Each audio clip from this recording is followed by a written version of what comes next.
and we are live for a new episode of the Electrek Podcast. I am Fred Lambert, your host, and as usual, I'm joined by Seth Wintraub, wearing his Electrek shirt today. How are you doing, Seth? I'm good. All right, I hope you're good. Thank you. I hope you're good because we have plenty to discuss this week. We're going to start, of course, with the Tesla earnings that were released this week. On Monday. Generally, Tesla is a Wednesday kind of releases, but probably Elon was busy on Wednesday, so they did it on Monday, and they basically hit expectations. A little bit less so for the revenue that came in at 10 billion and some change, 10 billion 389. They were expecting a little bit more than that, maybe 100 million more. But on the earnings, they deliver actually on higher earnings at $0.93 per share. That's non-GAAP. But some of the lines of Tesla, I mean, so some people always ask me, well, why do you cover Tesla's earnings? Like, it's not more like a consumer publication, everything, which I argue we were more of like an industry publication. But anyway, Tesla's financial success is important for electrification because you need to show that you can be an all-electric automaker and be financially sustainable. Just we live in a capitalistic world, and you need to show profit to survive, and that's what Tesla is doing here. Of course, there's always the naysayer that says that, okay, out of that 93 cents of revenue per share, which doesn't sound like much, but it's actually pretty decent. They had a significant positive cash flow of a few $100 million. Now, this quarter was kind of weird. I mean, there's the usual ZEV credits and other regulatory credits that do contribute a lot to Tesla's profits. But this quarter, it was even the Bitcoin sell. So like a lot now that they just gave another piece of ammunition to the naysayer, saying that Tesla is now making more profit from speculating on Bitcoin than they do on selling their cars, which is not exactly fair, of course. Tesla didn't actually, they did sell some Bitcoin during the last quarter, about 200 something million worth, and about 100 million worth of profit out of that sale. But they did say that it wasn't for to take a profit or anything like that, and actually that difference wouldn't have made the difference between them turning a profit or a loss. They would have turned a profit anyway. It was more of a stress test on Bitcoin, if you will. They wanted to show to prove quickly that the reason why they did buy the Bitcoins was right, which is they wanted to buy the Bitcoin in order to have cash on hands that was what the name means, being accessible, being on hand, easily accessible, while also having the potential of gaining value, which is hard to find these days, especially for big companies. I mean, it's the yields are so low these days that your cash on hand doesn't bring you anything. So they figure, let's try Bitcoin, but we want to make sure that we can sell large amounts of Bitcoins fairly quickly. And that's what they did, and they surely did. But they did say that they don't plan to do that regularly. It was more like a stress test, really. And it's kind of strange that they made money on it, and then they wound up at the end of the quarter with more Bitcoin than they had started with. So they made some money, and then they bought some more Bitcoin. I don't think they bought more. I mean, it gained in value. It gained in value, but didn't they say that they ended up buying more Bitcoin? I missed that. If they said that, you might be right. I thought they had. Well, if it gained in value, then it must have went to 250. Yeah, I guess maybe they bought. It went over 2 billion. It was two. I think they said that at the end of Q1, so on March 31st, they had around 2.3 billion worth of Bitcoin. Okay. But again, they bought 1.5 and they sold 200 million something worth of Bitcoin. So it did gain in value, but again, like Bitcoin, the swings are pretty insane, and right. So that was in March, officially the quarter ended in March. But I think in April, it mostly went down in April. I think. Yeah, it was pretty flat overall. Yeah. But right now it's back at $57,000. So Tesla is making a lot of money. I tried to like get an average of if they bought in March, and apparently they bought in mid-March, so they probably bought around 35 to 40 $1,000 a Bitcoin. So they're definitely making a ton of money right now That's off good. of that. Probably almost double now. Yeah, getting close to that. So pretty crazy. Some of the other things that they mentioned during that earnings call, well, they did say that the Model 3 is now the best-selling premium sedan in the world. So Tesla has achieved that with the Model 3 in different markets on several occasions, in the US specifically, a bunch of European markets too, and in China. But globally, it's actually the first time. Though, if you look at Tesla's data here, they actually did it last quarter too. They just didn't announce it, and then again this quarter. They compared it to the 3 Series, who has long been the leader in that segment, the E-Class from Mercedes, Audi Q5, all right, and Audi A6. What I found the most interesting about that is not the fact that it's the best-selling car out there, the best-selling sedan. I kind of figured that would be true at some point, but this is actually the first time that we now have a breakdown of Tesla's Model 3 versus Model Y sales, something that Tesla has stopped doing ever since they started delivering the Model Y. That's a good point. Which is kind of frustrating because like we want to have a good idea of how the sales are going. Like especially Tesla has been boasting about the Model Y will be the best-selling car ever and everything. And Elon did that again this week on the earnings call. But we didn't have a good idea of the progression because of Tesla not breaking down the sales. But now by actually telling us that they basically sold just over 120,000 Model 3s last quarter, and I think I broke it down here. Yeah. They are talking about a total of 182,000 Model 3, Model Y. So that tells us that Tesla actually sold about 60,000 Model Ys last quarter, which is still only half of Model 3. Of the Model 3.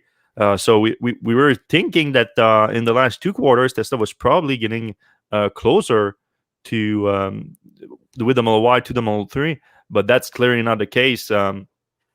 Of course, they just started production in Shanghai last quarter, and we know that it takes time to ramp up production. While the Model 3 had been in production for a year, so there's still Model 3 there, the Model Y. But in the US at Fremont factory, the Model Y has been in production for a while, though. So it's probably there that we miscalculated the mix between Model 3 and Model Y. Yeah, and Europe's doesn't have much Model Y at all, if anything.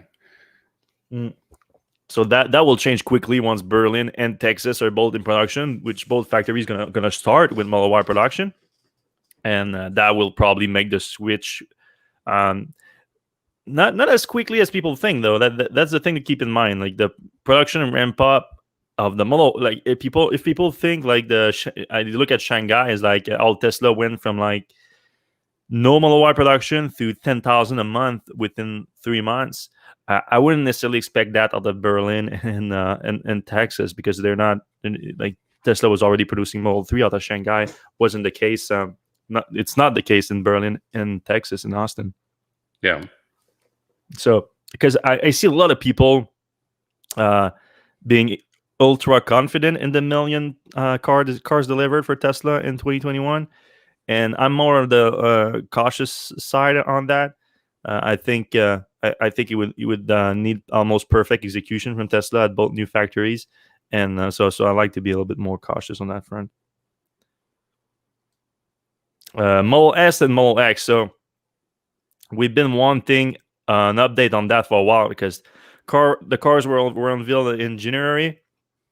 The deliveries at the time we were told were weeks away by Elon. And now we are months after the fact, and still nothing.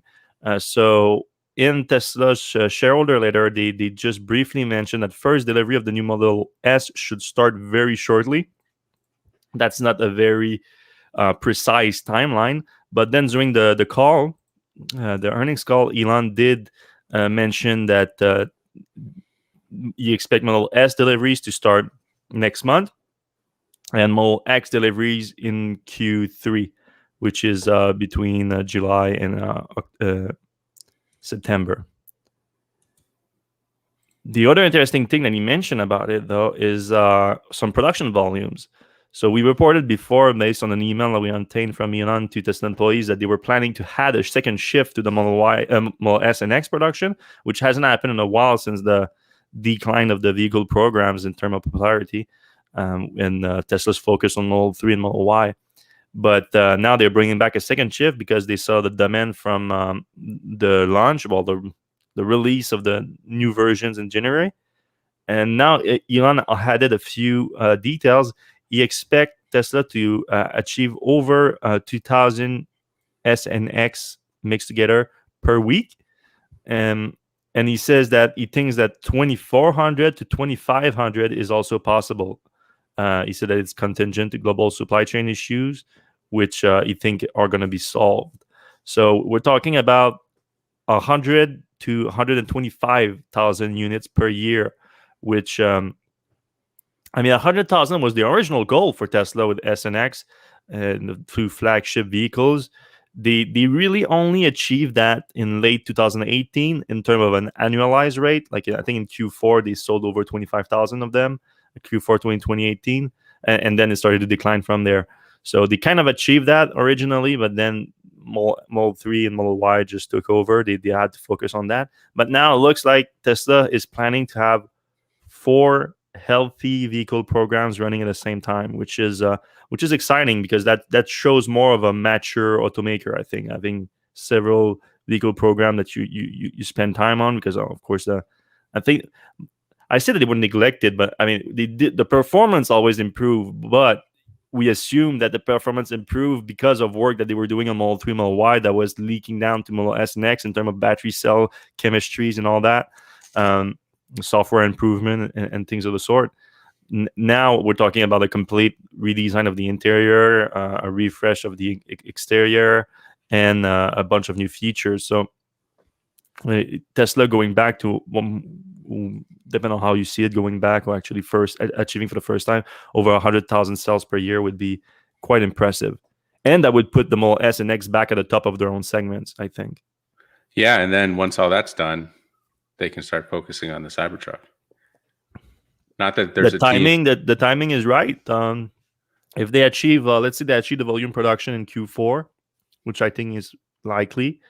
I don't think Tesla will deliver Cybertruck in Q4. I think it's gonna slip to 2022, but then you would be right. Yeah, and then maybe the Roadster. Always an afterthought, the Roadster. But it's an afterthought, and I get it. But I think the Roadster is gonna boost the sales of like every Tesla vehicle out there when it comes out, because it's gonna be just so crazy, and it's gonna be all over the media, all over the YouTube. You know that. I can't wait for like the MKBHD video on the Roadster. That's gonna be just insane. There's gonna be a ton of fun stuff with it. If Tesla said to you, you can have a Model S Plaid now or a Roadster in 2 years, which one would you take? So I give up my free Roadster and I get a Plaid right now instead. Is that what I'm saying? A Model S Plaid, not the Plaid Plus, the Plaid. Just the Plaid. Nah, I'm sticking to the Roadster. If you gave me the Plaid Plus, then and then I'm thinking more seriously about it. Just the Plaid, I'm like, because the Plaid Plus, I mean, it's gonna have the new structural battery pack. You got room for 7. Get it. Tri Bring all your friends. motors. Yeah, it's gonna have everything. So I'm excited. Sorry, and it's a little bit more functional too. Yeah. So it makes more sense, I think. In terms of pricing, though, I'm giving up like $100,000 worth of value probably, but right. Over 2 years, I don't know. You have tough questions here, Seth. You're asking me tough questions. Yeah, 2 years of fun. What would you do? Well, I mean, if one had 2 vehicles, one could just get one now and one later. But one would be a little bit greedy. That's right. You could sell the one in 2 years when you get the other one. Exactly. Another thing that Elon mentioned during the earnings call was what he now calls the Tesla Powerwall 2 Plus, similar to the standard range Plus for the Model 3, and this kind of naming scheme is now coming to the Powerwall 2. We discussed last week, Elon just like briefly mentioning that the Powerwall 2 got a power output increase. But he said that they're gonna both release a software update next month that's gonna enable more power in existing ones. But he also said that some of the more recently produced ones have higher power too. So it's both software and hardware improvement. But as usual, Tesla, well, Elon didn't exactly say when that came out. Now he confirmed it on the earnings call that the production started in November. So if you have a Powerwall that was produced since November of last year, you have the Powerwall 2 Plus, which has almost double the power output, he said. So right now it's currently advertised at 7 kilowatt peak and 5 kilowatt continuous. So you can expect about twice that. So 10 continuous, about 14 peak with the new ones. And the new ones are coming as Tesla is still trying to ramp up production to match the demand, which is crazy for the Powerwall 2. And also doing this change where every Powerwall 2 cells has to be linked to a solar power system, and vice versa too. And Elon sort of discussed that a little bit more during the show, like the importance of now having everything go through Powerwall, which simplify the installation process and makes everything backup power. Everything it's its own island, really, with solar power going to the Powerwall, and then the Powerwall either send it to the home, or if you have net metering, if you have some of those deals with your local electric utility, you can send that power to the grid. Also, there could be some different grid services depending on where you're located. I know in Vermont, for example, they do have those programs that they will pay you even more money just to access some of that power whenever they can to stabilize the grid. A lot of value in that. So I think Tesla here is first of all capitalizing on the demand for the Powerwall, which is now going to leak to the solar products, which have taken a hit. On the earnings, it looked good. Still an improvement in deployment. So that uptrend is still going. But we know that Tesla took a hit on the perspective in terms of the prospect for the solar roof, because of the price increases are just so insane right now on the solar roof that I mean, Elon did say that didn't affect demand that much, that they still see a lot of demand for it. It's still surpassing the production capacity and the installation capacity, which I believe is probably the bigger bottleneck at this point. But we did report that Tesla is also giving free Powerwall now to those that had signed contract.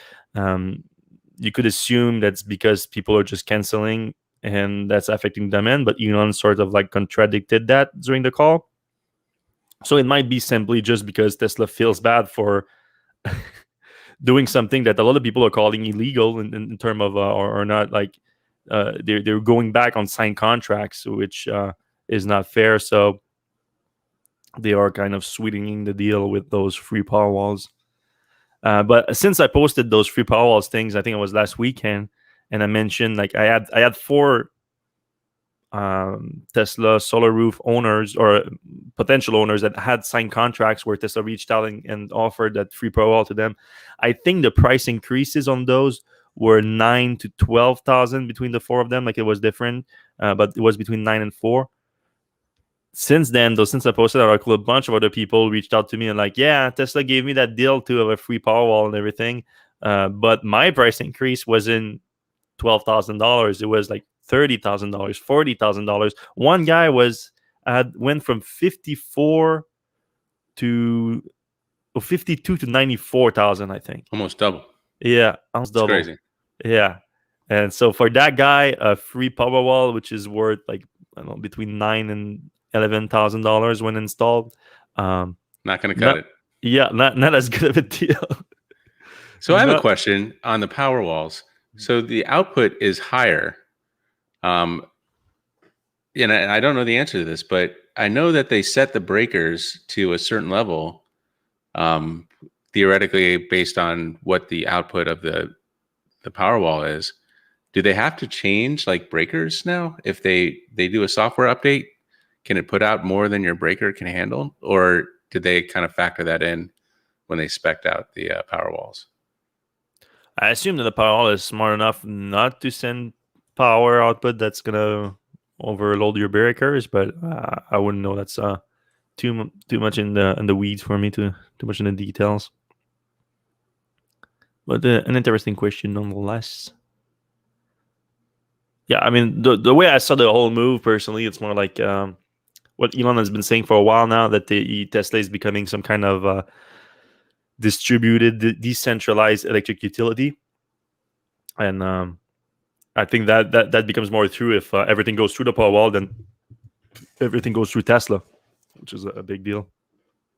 And you basically, if you own outright the system from Tesla, you basically are your own utility now, which is a big deal too. All right, this week, Elon also went on a big hype train for the new FSD update that's been called the V9. He hyped it out a lot. He said that it's gonna blow your mind and everything. We know, we already discussed that update is the one that was gonna come, and Tesla's gonna rely solely on computer vision instead of computer vision plus radar. So they are moving away from radar. It's also a way to compress everything into something that's more efficient in terms of the load on the computer and everything. But now he also discussed the driving visualization going to change a little bit. He said that FSD display V9 will show actual probability distribution of object, which he describes as the true mind's eye of the neural net. This is so cool, he says. So probability distribution is a statistical function that describes all the possible value and likelihood of a random variables that can within a range. So what does that mean? Like if you go look at some of those videos of the FSD, or actually if you just use the normal autopilot, or you can see sometimes the line just like they flicker, they move around and a little bit, they don't look smooth. Because those variables keep jumping around, if you will, and they keep displaying that. By switching to something that shows the probability of distribution of it, you can have a smoother look at the environment as seen by the FSD Beta V9 that we're calling it now. So that should be a much smoother experience to look at. He also called it the superhuman. He said autopilot is now superhuman for highway, which a questionable statement, if you will, especially since Elon seems to be basing that on the 10x difference between the average mileage between accident overall in the US based on NHTSA statistics versus autopilot when it activated, which of course is basically only on the highway. The data is just not good to base it on that. But he said now that the FSD is going to become soon also superhuman on city street, which is also a big hyped up statement. This is supposed to come within the next 2 weeks in the beta, in the early access program though. So no button. That button is what we've been calling sort of the wider release, and he says that should come by June, by the end of June. I think he said. Yeah, so, but I mean, we'll see. If they do release it within the next 2 weeks to the early access program, that would give them a month and a half to test it before releasing to the wider public. And keep in mind, people, once it gets to the hands of the early access program, which is apparently now over 2,000 people between owners and also employees of Tesla, it's already been tested a lot internally by just engineers and test people. So it should be relatively safe by then. But at the same time, 2,000 people can give you a lot of feedback too that could result in improvement. So you're gonna want to apply that. So I don't know if 1 month and a half, 2 months is gonna be good, but we'll see. All right. Oh yeah. Speaking of that, we just talked about the UI changing. The head of Tesla's UI design, user interface design, left last month. We just learned that this week. His name is Paweł Pietrzyka. Apologize if I messed up the last name. But he was an art director at Apple. He joined Tesla in 2016. Quickly became the end of UI design. So he was responsible for a lot of the user experience that you have inside the vehicle, the software, how it looks, and everything. He left last month to start his own firm called Modern Graphique Insult, and yeah, so a bunch of people found his website after he announced it, and the in the website he has his portfolio of the thing, because it's a new independent firm to consult on designs and especially user interface. And he posted a bunch of his portfolio, what he did at Tesla, and a bunch of people saw that, and then saw that there was some images in there that we've never seen before, some unseen images. And especially some of the most interesting one were the Cybertruck user interface here that we see for the first time in some kind of demo mode. Very interesting. Apparently, it's the same that was in the prototype, but we never had a good look on that unless you actually played with it during the test rides. But I don't think you were allowed to do that by the engineers. I know you did get a test ride in the Cybertruck, did you? Yep. And I don't remember any of that. Yeah.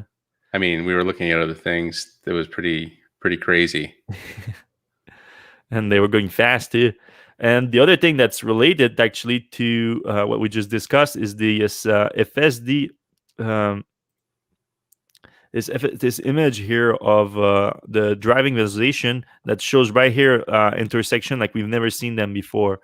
So it could be a hint. Also, it's a larger one. It's much larger on the side, and we know that the FSD Beta people have that too. Like the driving visualization section of the screen when you're driving are much larger now, and so that might be what it would look like once it goes to the wider release. Because right now you have well, it's not exactly that. I didn't have it here. Yeah, underneath here, you have this here that well, now it's been a little bit updated from that, but it looks like a developer mode, like a debug mode. It doesn't look like something that would end up in a production car. So we know that has to be updated, but it might look something closer to what we see here than that. So something to look at here. By the way, Powell told us that all that stuff was released before, but we couldn't find it anywhere. So yeah, he had a couple emails, and we obviously weren't intending for him to feel the ire of the Tesla fan community, but he did put out some videos that we certainly hadn't seen before, so we thought that was an interesting thing. And as far as I know, they weren't anywhere. And yeah, we didn't want to make it seem like he was doing that on purpose to piss off Tesla or anything like that. I think he just got probably a little bit overzealous in creating his portfolio and a little bit too carried away in posting stuff, and then didn't realize, oh, that stuff maybe I shouldn't have posted. And sure enough, he removed them from his website and reposted a Tesla portfolio that doesn't include those images that, again, were never seen before, as far as we can tell. All right, this one's an interesting one here. The Cybertruck might be benchmarked against the new Ram TRX. So truck fans will know about the 2021 TRX that was released last year. It's a pretty crazy truck. It's kind of Dodge response to the Raptor from Ford. It's this like the most performance version of their trucks. It was spotted at Fremont Factory on their test track, and he had a bunch of sensors on it. I don't know if you can see it here, but on each tires is a bunch of sensors. It also seemed to be like maybe a fake weight in the back, which would be important to fake carrying a load. And we weren't seen driving, but with the sensor, we assume they did driving on the test track. That was from a drone video. I'm gonna shout out to Gabe in Cal, his YouTube channel. He often does drone flyovers of the Fremont factories, and sometimes he catches some cool things, including that. So for the pickup fans, the TRX is pretty insane. I mean, it has a 700 HP and it has a big crew cab with almost 6 feet bed. It can accelerate from 0 to 60 in 4.5 seconds, which I know for a pickup truck is pretty crazy. And has a 11.8-inch clearance, approach angle of 30 degrees, and a departure angle of 23 degrees. It can tow over 8,000 pounds. Very capable truck. I think even Joe Rogan just bought one, and then the new because Hennessy just did their like hyped up version of it, their tuned version of it. I think Joe Rogan got on board and bought one. But the thing here to keep in mind, so if Tesla is using that truck as a benchmark, so they're trying to beat all those stats that I just mentioned. And if you look at the capacity, so 0 to 16, 4.5, that's actually the same as Tesla's dual motor Cybertruck, that what they're announcing with it. Of course, the tri-motor version does even better than that at less than 2.9, they're saying. But here's what I thought was an interesting part. The TRX starts at $72,000. That's what you keep in mind. So the Cybertruck is not just like trying to beat the best pickup truck out there. In terms of pricing, it's also, if they can truly hit that, and I'm not just talking about the 40,000 version with 250 miles on it of range.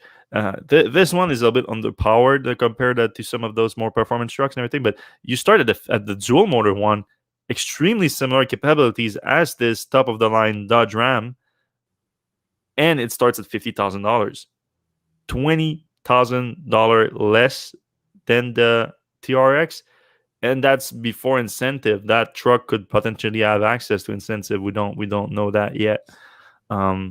So interesting prospect for Tesla to just very shake up a little bit that segment. All right, we have a few more news items that we're going to discuss, and then we're going to jump into the comment section. I see a bunch of comments already, but if you have questions, things we wanted to discuss, we're going to do it at the end of the show in about 15, 20 minutes. So get them in right now before we get to it. The next news items is something that I found on LinkedIn that I thought was interesting. Was announced by Tesla's Supercharger team on Earth Day, but it kind of went under the radar until I found it on LinkedIn.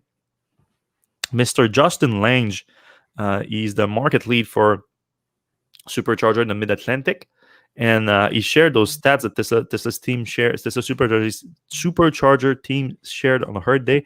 A bunch of stats about what the network did so far: 2.4 terawatt hour of energy capacity delivered, 8.3 billion miles of emission-free miles. You can argue a little bit on that, but saved 230 million gallons of gasoline, offset 6.6 billion pounds of CO2. But the thing that caught my attention was, additionally, all our supercharger energy will be 100% renewable in 2021. So I thought that was interesting because that's something that actually Tesla has said a bunch of times. Elon said back in 2017, I think he said like all superchargers going to have solar and batteries on it and everything. I never put a clear timeline on that. But here it sounds like they want to do that 100% renewable energy in 2021. So that's a pretty aggressive timeline here. Of course, that doesn't mean that all the energy is going to be directly from renewable energy. We just reported a few weeks ago that Rivian, when they announced their charging network, the Rivian Adventure Network, they announced that it's going to be 100% powered by renewable energy, but they did say that directly, when possible, and places where the grid has fossil fuel powered sources in their mix, they're going to buy renewable energy certificates to compensate for that. I assume that's what Tesla is going to do too, because with the size of the network these days, there's just some markets where, there's still a lot of coal, there's still a lot of natural gas, it's the nature of the business. This is getting cleaner fast, but not fast enough to have 100% renewable energy in 2021, that's for sure. When I posted that, a lot of comments were people skeptical about it. Yeah, well, I think Tesla does what it says it's going to do. It just doesn't do it in the time frame. Always, sometimes, but not always. Yeah. All right, another interesting story that came out this week. Elon sort of commented on the whole no PR thing. So if you've been following me on Twitter, a lot of the times when Elon discusses stories about the media and everything, I like to just send a quick tweet at him about how about you hire a PR team every now and again. So this time he was, of course, discussing the whole Texas the fatal crash in Texas. It was discussing how the media was treating the accident and everything, and saying like it was especially complaining about the Wall Street Journal, I think. And again, I brought up the PR team, and a bunch of people actually piled up this time, and he actually answered one of them, Mr. Gary Black, and who asked the same thing, whether you should consider hiring a PR person, like single, which is pretty crazy to think of. But okay, Elon responded something that I thought was a crazy response. Other companies spend money on advertising and manipulating public opinion. Tesla focuses on product. I trust the people. So that's in response of someone asking him to hire a PR, a press relation person. So then he links that to advertising, and then he links that to manipulating public opinion. So to me, it looks like that in his view, a PR team, a press relations team's job is to manipulate the public opinion, which is not entirely untrue. Although you keep in mind who's been in Tesla's PR department in the past, there was some attempts at manipulation. I would say. For sure there was some attempts at manipulation. But I mean, that's not the that's major not the goal. role. No, right. the main function of a press relation department is just keep an open communication with the press. Just have a relationship with the press, talk to them, and normally your main goal. There's two main goals within talk about having open communication with the press. It's creating press coverage for the company so that they get some visibility, and making sure that coverage is accurate and hopefully more flattering than not on the company. The first one Tesla doesn't need. So that I agree with him on that. Like you don't need to create press coverage. Everyone's talking about Tesla. But if you always complain about the press coverage not being accurate, the press department is useful for that. And I hate all the Tesla fans saying that it's useless and everything, and the media is just going to do whatever they want to do and everything. Yes, some of them will. There's bad apples everywhere. Some of them are just in there to create controversy, to just put things in a bad light and everything. That's for sure.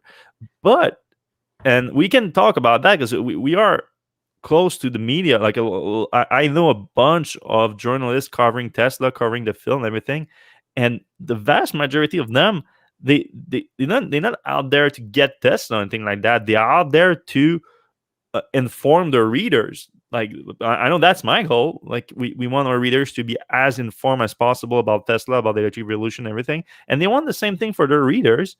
And having communication with Tesla certainly helps them achieving that. It helps them having more accurate information. It helps them having both sides of the story. If it's a he said she said situation, which is often the case. Like a lot of the thing where people complain about is like, hey, that's a he said she said. Like in Tesla, it looks bad on Tesla. Well, Tesla could have its own part of the he said she said situation in those articles if they would tell the press, if they would communicate with them, but they don't. Unless Elon, of course, tweets about it, which can be a problem sometimes. And I think if we go back to the Texas story, I think that might bite Elon in the behind, because he was quick of saying like, "Hey, autopilot had nothing to do with it and everything. Like it couldn't even be activated in it and everything." And now Tesla just came out of the earnings call with the story that like, yeah, actually you could operate the traffic-aware cruise control, which is an autopilot feature. I know it's not auto steer, which is like the main feature of autopilot, but it's still one.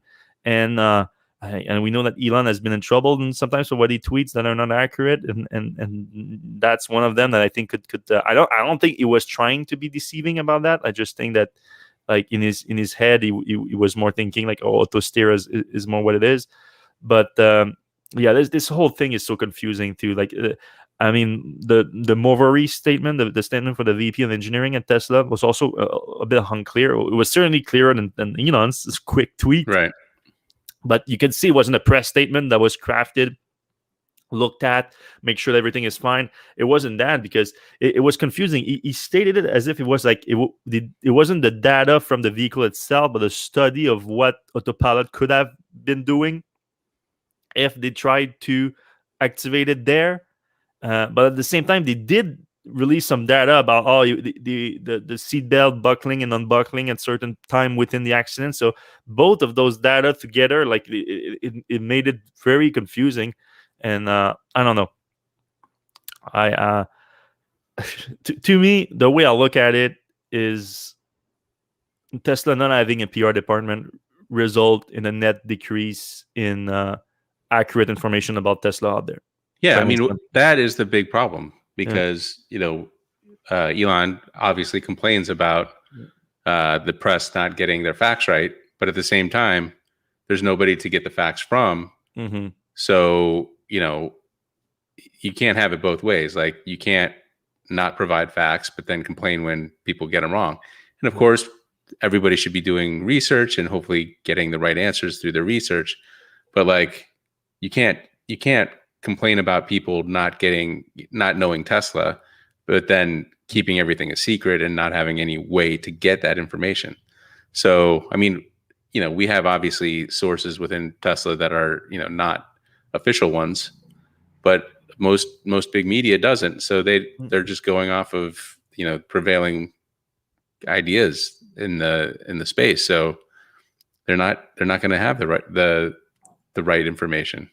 Yeah, and also something to keep in mind, and I know it's not. It sounds like I'm making an excuse about the media, but it's not. It's more about stop just thinking that they are malicious about this. Like, if incompetence or laziness or just general, like, just being a moron can be at play, it's generally the case before being malicious. Yes, and that's called Hanlon's razor. Never ascribe to maliciousness what can be ascribed to stupidity. Yeah, something like that. And also just bandwidth. Like, a lot of those big publications like Wall Street Journal, New York Times, and everything, they don't have like a Tesla only or EV only guy that just focuses on that all the time and everything and knows already pretty much everything there is to know about Tesla. And when a new situation like the Texas crash happened, as already all the background needed to craft a story about it that is as close to what we know so far. So but that's where a PR department is so useful. Those big publications and everything, normally they do have a channel of communication with those big companies like Tesla, and then they can call them up and like, all right, help me understand here, or like how to see this. And then they use Tesla's side, they use the police report side, they use all the information they have, and then they can craft something. But if now that happens, but just without Tesla's sides in it, that can be a problem. And again, I'm not saying that there was no media that were malicious about it and just saw an opportunity to trash Tesla and took it. That for sure exists. But I don't think it's nowhere near the majority of it. I think it's a small fraction. But no, Tesla fans, there's any kind of bad coverage about Tesla is just a conspiracy. Which is, I don't know. Anyway, said enough about that one, I think. Just hire a small PR department. That's it. Get Joe Rogan. Joe Rogan can be Elon's press department. Yeah, I think he has enough on his plate. That would go well. Yeah. All right, let's talk about the Hyundai Ioniq 5. I mean, one of the most exciting electric vehicles come out this year, I think. And Hyundai, nowhere how to flex. I mean, one of the big thing about the Ioniq 5 is the charging capacity at 350 kilowatts, up to 350 kilowatts. But they showed us a charging session this week that a full charging session that's been speed up, basically. There's no sound on this. All right. So it's only 44 seconds, but they speed it up, but it actually 40 times minutes. Speed. Yeah, 40 times speed, up 18 minutes, starting at 10% and goes all the way up to 80%. And you can see it right now here at 40%, I think 224 kilowatts. I think that was the peak. But the most interesting part is right now at 60 we're at over 60% right now, 70%, and it's still over 150 kilowatts. That's massive. massive. That's the big difference here. So like they are handing the charge here at 80% at 130 kilowatts. I mean, most Tesla owners here, and I think the best charging experience out there right now is with Tesla. I have no doubts about that. But even then, for most Tesla owners know that if you're hitting a supercharger with a Model 3, a V3, you won't get that 130 at 80%. Less so even at 50%, you won't get that 200 and something. It goes down a lot faster than that. So I think this is a big win for Hyundai. And we need to see more of that. Like, I wonder if they have more buffer in the battery, because we know that Audi, when they had a lot of buffer in the battery, were able to keep the higher charging rate longer because the 80% doesn't really happen the same way. I wonder if there's a bigger buffer here. That's the water glass, the glass of water right comparison, where you just pour water, and as it goes up the glass, you want to slow down the pouring so it doesn't pour out. But if you have a giant glass that has a lot more room, and you just like don't see that room, then you can go a lot faster at the end, and you're fine. Whoop, microphone wants to go away. All right. So yeah, I'm super excited about the Ioniq 5. I just want them to hit that pricing in the North America. I want that pricing to be okay, but we'll see. All right, one more news item to hit, and then we're jumping to the questions. So make sure to have that.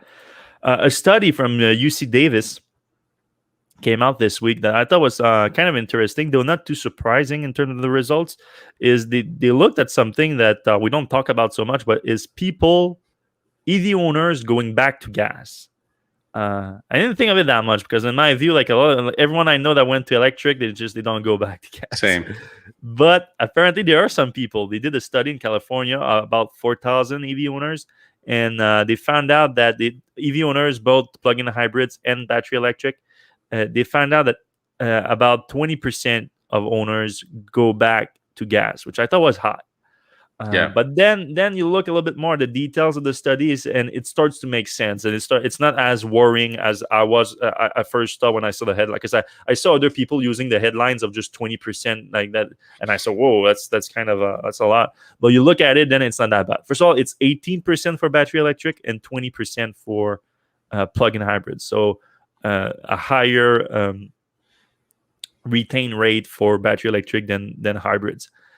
Then you look at the factors that made people switch.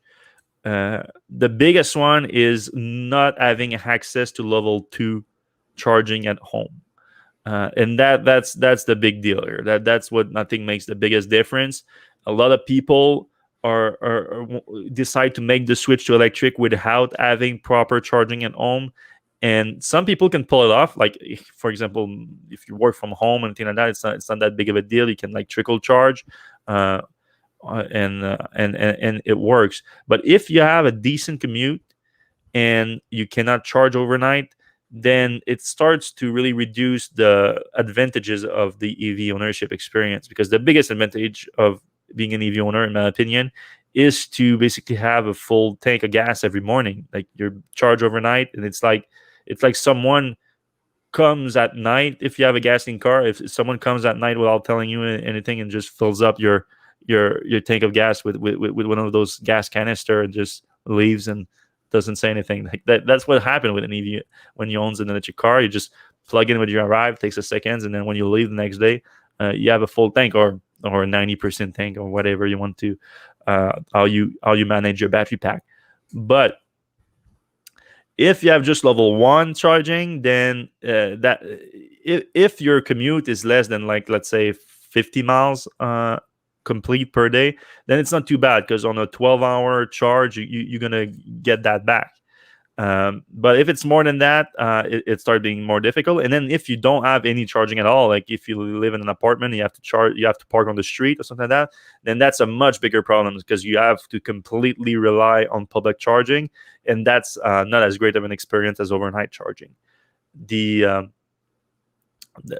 thing is, the good news though is that automakers and charging companies are trying to address that by increasing the number of charging stations in urban area.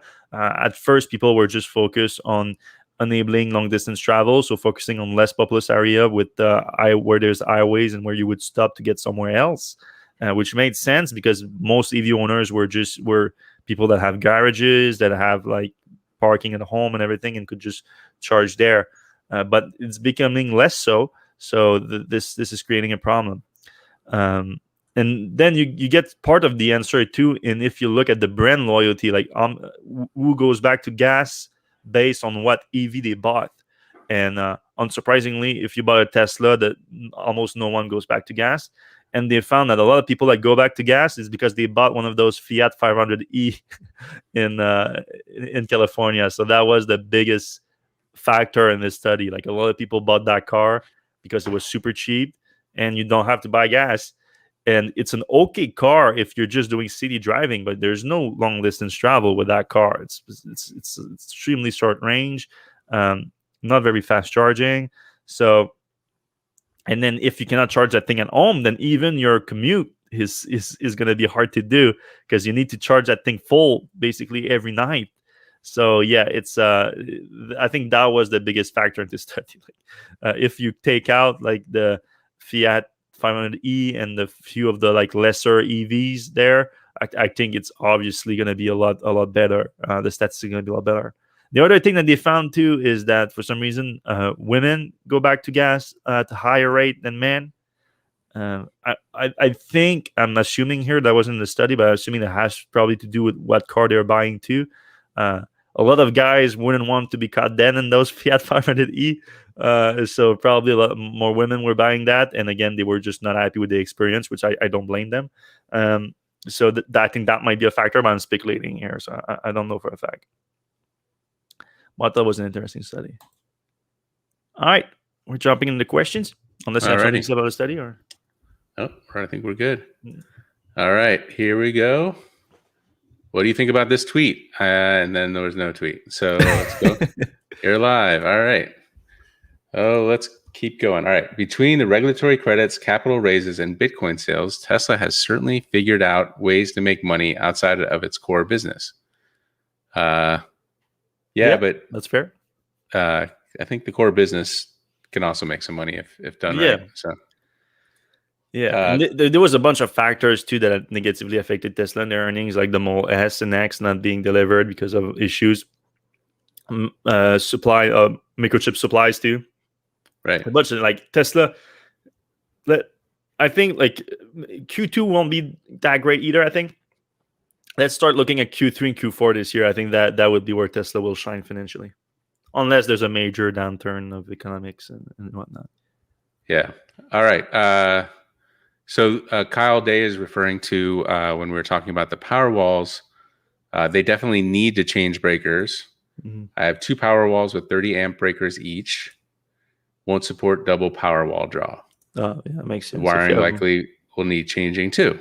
So that's kind of a big deal. I hope Tesla's thought of it. It'd be kind of weird if they hadn't, but I hope Tesla's thought of that and they don't,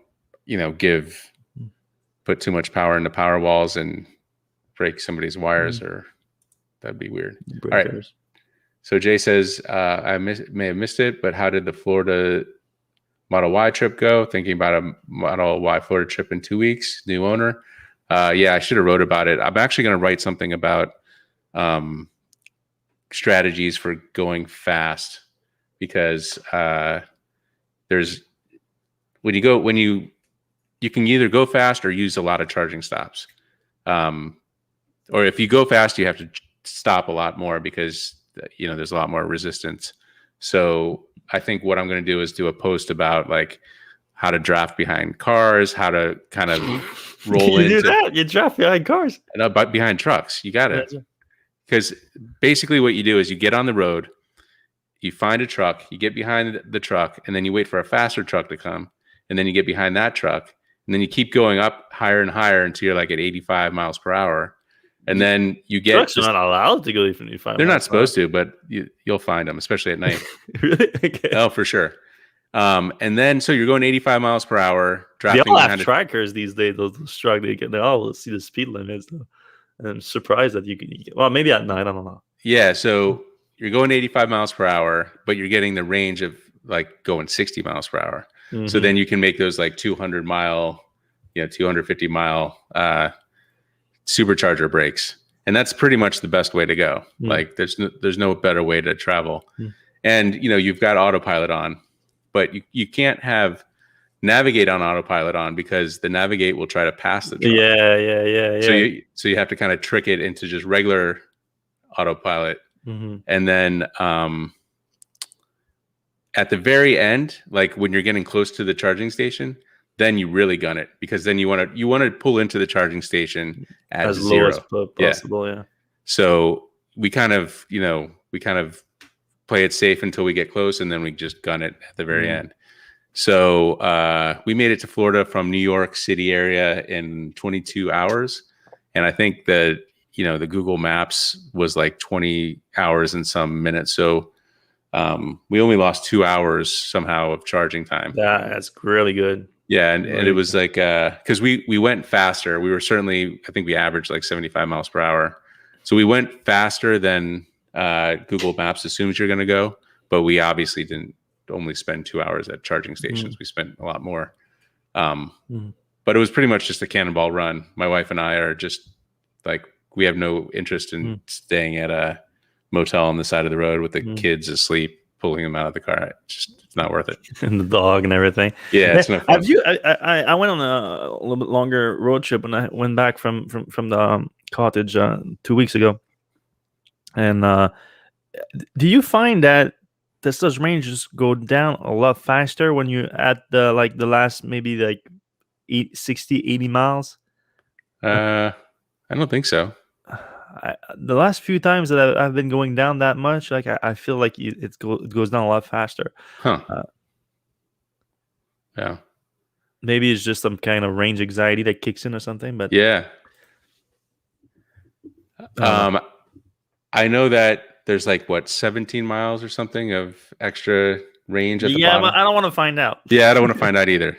I've never pulled in with 0. I was watching some YouTuber do a trip, and he was like, he hit 0, and they try to make it all scary and what's going to happen. But he was just basically driving around the parking lot with the superchargers. Yeah, but I'm the kind of guy that even when I was driving gas car, like I never see the gas sign pop up. Like I'm always at full. Like I just right. All right. Moving on. Alibaba is reporting. What about them? I don't know the context there. Yeah, I'm not sure either. All right.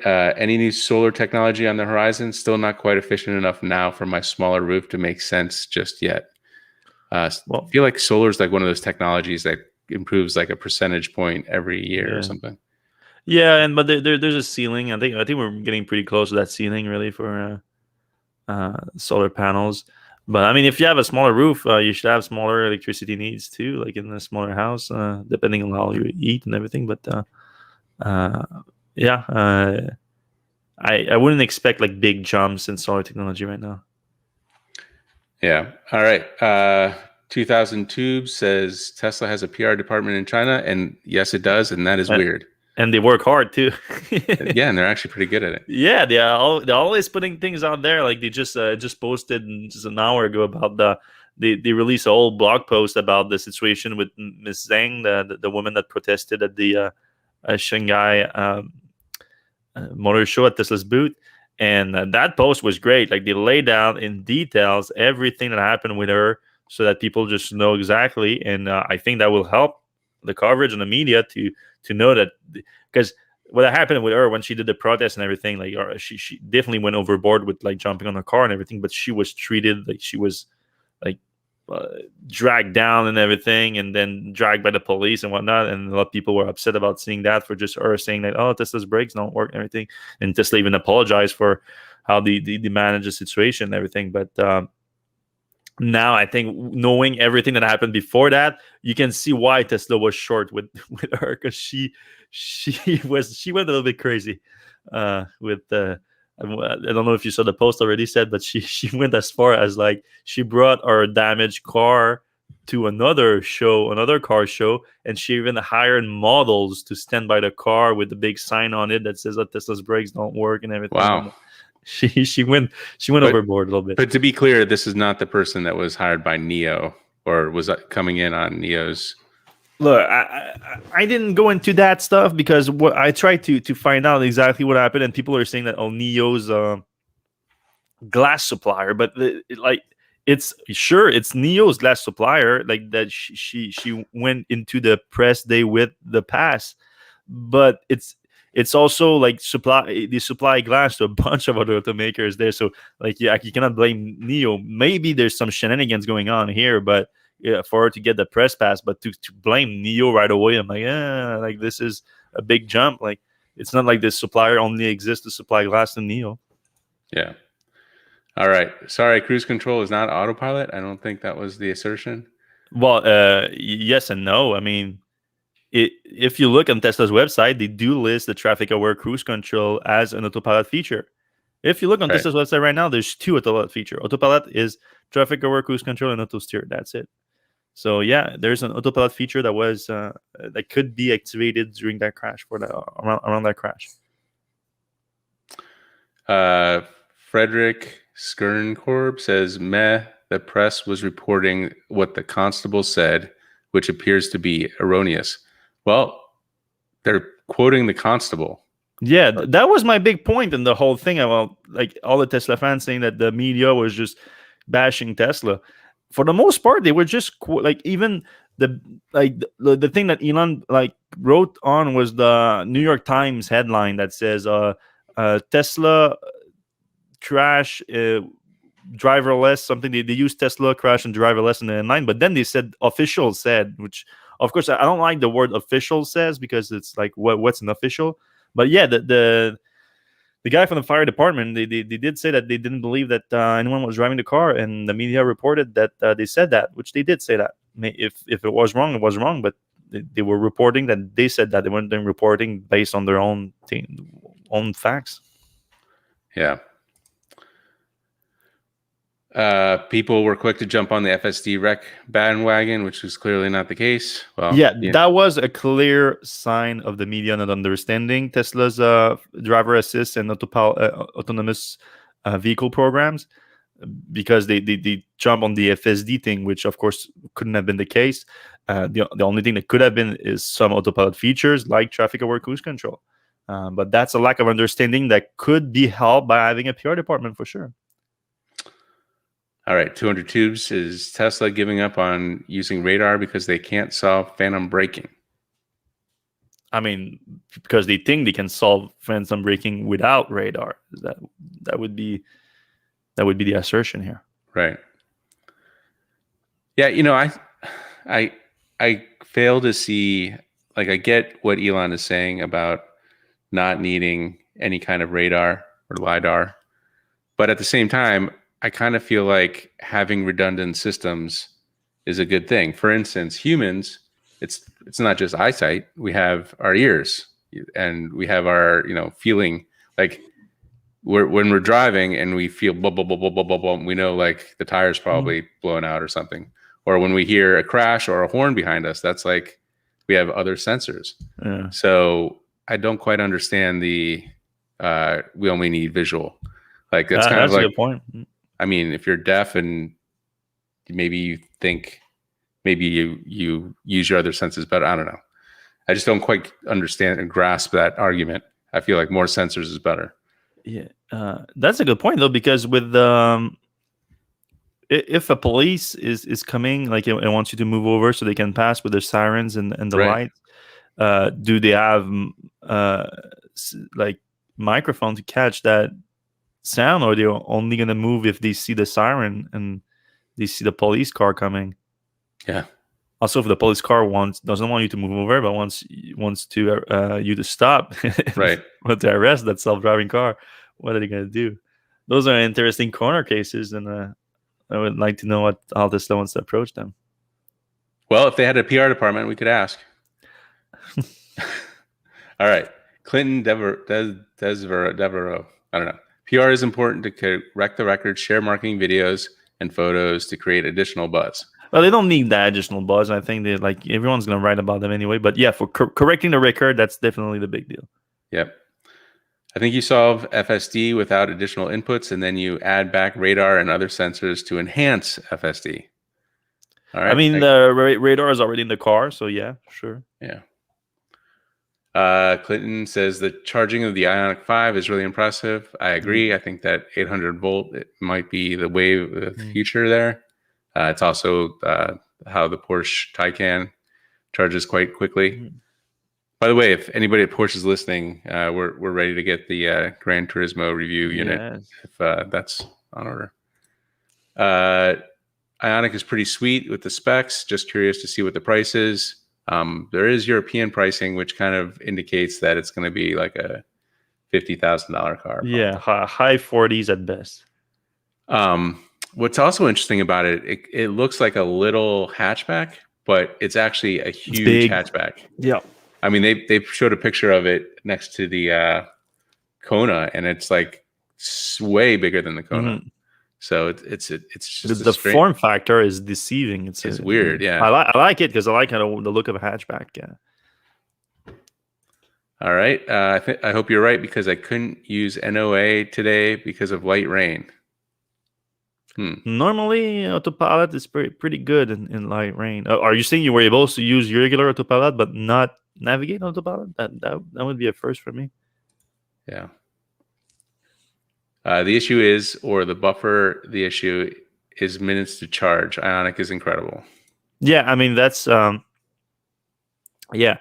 main one. Like we want automakers to start using that metric of 10 to 80% minute to charge. I think that's a good one. Yeah, and that's what Hyundai said at the launch of Ioniq. It was like, hey, there's gonna be 18 minutes to charge 10 to 80, and then they show us that, which is that's barely enough time to go to the bathroom. Yeah, I mean, you can grab a coffee, go to the bathroom, you're back, and then you're on the road again. All right, for another 200 plus miles. Yeah. When do you expect the number of gas stations to decline due to the lack of internal combustion engine demand? It's happening in Norway. Yep. They're closing down already, some of them. So Norway is at a 50+% take rate. I don't know what's the overall fleet mix. Probably less than, I would want to say 15%, 10-15%. But already at 10-15% plus a 50+% take rate, you're already closing down gas stations for sure. So in the US, I would say, I don't know, 5 years from now, 4 or 5 years. Yeah, being a gas station would not be a good business model right now. Yeah. Although, the convenience store part of it seems to, it'll still work out. Yeah. All right. If you take out the stock compensation, the EBITDA would have been quite large. Everyone is harping on profit. Only B credits, which is a crock. Oh yeah, for sure. You can, if you look objectively at Tesla's business right now, you can see that their car business can be extremely profitable, and we're gonna feel it probably late next year after a full ramp up of both Berlin and Texas. That's when it's gonna be obvious, especially if the structural battery pack thing works, because those new Model Y, they're gonna be made by that, and by the end of next year, those Model Y might represent more of Tesla's cell than any other product combined. Yeah, we expect that, and I think Tesla expects that as well. So KC5 GTS says, how close you are drafting those trucks? Yeah, that's a good question, Sid. So, you have a range from like 1 to 9 on the how far the autopilot goes back. We usually do what's comfortable. We did some research on it. The closer you get to the truck, the better the efficiency. So. All things being equal, we probably go 1, 2, 3, or 4 normally. And if the truck's a little bit more erratic or something's fallen off of it or something like that, then we give ourselves a little bit more space. But we just we let autopilot kind of decide. And what's nice about autopilot in this, what do you mean decide? Because they won't get closer than what you tell them to, no? Well, I mean, we let the autopilot decide how far back we are. We put on a number, and if we feel comfortable with that, then we leave it there. But we do feel a little bit, and might be wrong, but we feel a little bit safer because even if the truck it doesn't have brake lights, we know that it doesn't brake fast. Yeah, truck's not going to brake fast, and the autopilot's also kind of watching the truck and will pull back immediately if thing in front of it. It might even pull back from something in front of the truck, like before Right. that. It's that good. But I feel like when I think I leave it at 3 or 4. Like I never play much with that. I only play play with it if like I feel I'm too close for some reason. But normally I leave it I think at 3 or 4, and I don't. I mean, I might be mistaken. I don't feel like I could get a good draft from a truck from 3 or 4.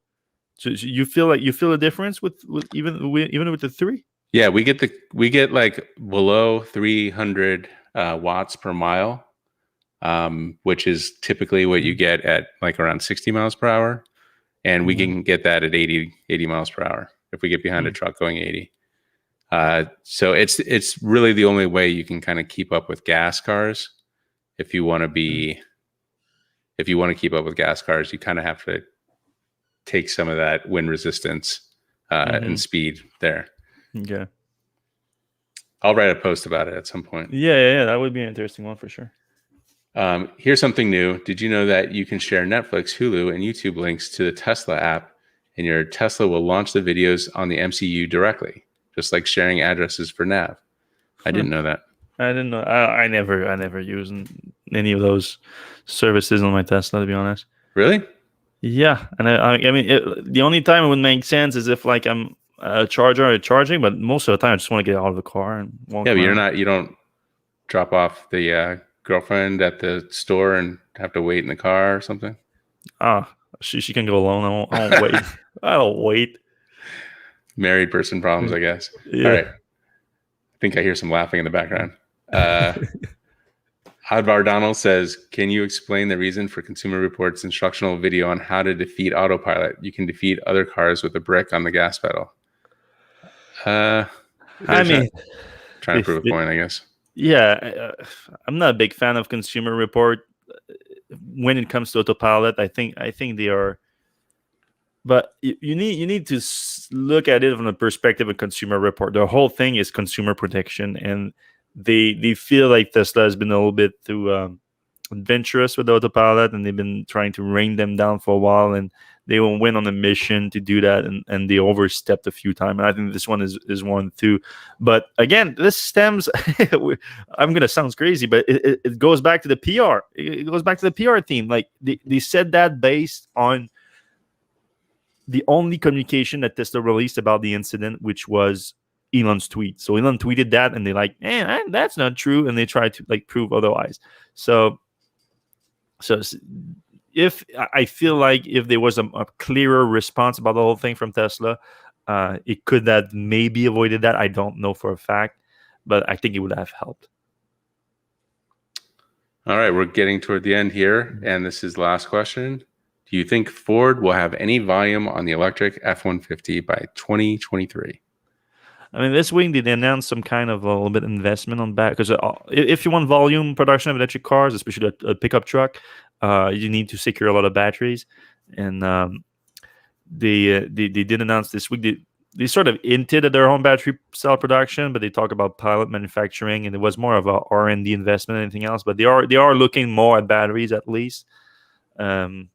So volume, what kind of volume are we talking about here? I don't think it's going to be the highest volume pickup truck out there, electric pickup truck, I should say, because the F-150 is already the highest volume pickup truck, period.